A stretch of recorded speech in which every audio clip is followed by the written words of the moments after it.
Si tu réfléchis, il est très rare que la femme prenne des heures et des heures pour prier et présenter le cœur de son mari. Pas pour elle, mais pour lui. Non, deux fois prie pour lui, pour son épanouissement à lui. Laisse, ce problème n'est plus à toi, ce problème est à moi. Va manger. Est-ce qu'il y a une femme qui peut dire à son mari, ça c'est ne plus ton problème, c'est mon problème. Je veux construire, je veux bâtir avec toi. Et avec toi, nous irons très loin.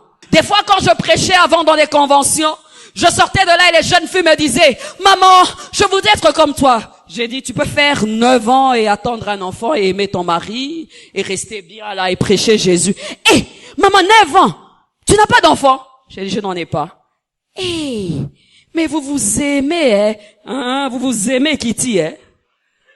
Et j'ai toujours aimé cet homme. Il me disait, c'est Dieu qui donne les enfants. On aura les enfants. J'ai dit, foi na au peu au papa. À un moment, on continue. Je ne sais pas pourquoi Dieu a fait ça dans notre couple. On continue. On va à l'étranger. On va je ne sais où. On nous dit, oh, tout ce temps vous avez perdu le temps. Madame, avec ça, tu ne pourras jamais. Ton mari, il peut avoir des enfants autant qu'il veut. Imaginez qu'au moment où c'était lui ou que c'était moi, on allait craquer. On n'aurait pas aujourd'hui notre fille. Nous avons une fille et nous savons que c'est Dieu qui nous l'a donnée. Pas parce que moi je pouvais, pas parce que lui pouvait, parce que le Dieu fidèle. Nous avons regardé à Dieu. Je l'ai jamais dit à mon frère, je l'ai jamais dit à ma mère, je l'ai jamais dit dans ma belle famille. Je combattais dans la prière avec Dieu. Quand on a dit que c'était moi, il a prié pour moi. Quand on a dit que c'était lui, j'ai prié pour lui. Je l'ai pas minimisé. Il m'a jamais minimisé.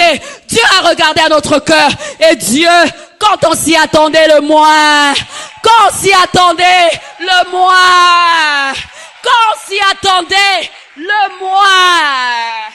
Moi, j'ai commencé avec mon mari. Il était étudiant, j'étais étudiante. Il m'a expliqué comment on devait commencer. J'ai dit, papa, Dieu n'est pas un magicien. Dieu a des principes. Et des fois, c'est pour te tailler. C'est pour te briser. Briser ton orgueil. Briser ta compétition. Briser ce que tu as. Tu vis dans la comparaison.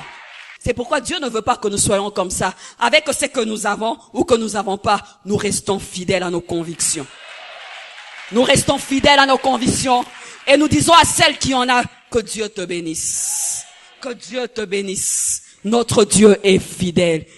Si un homme est méprisé dans sa maison, il se sentira vulnérable partout.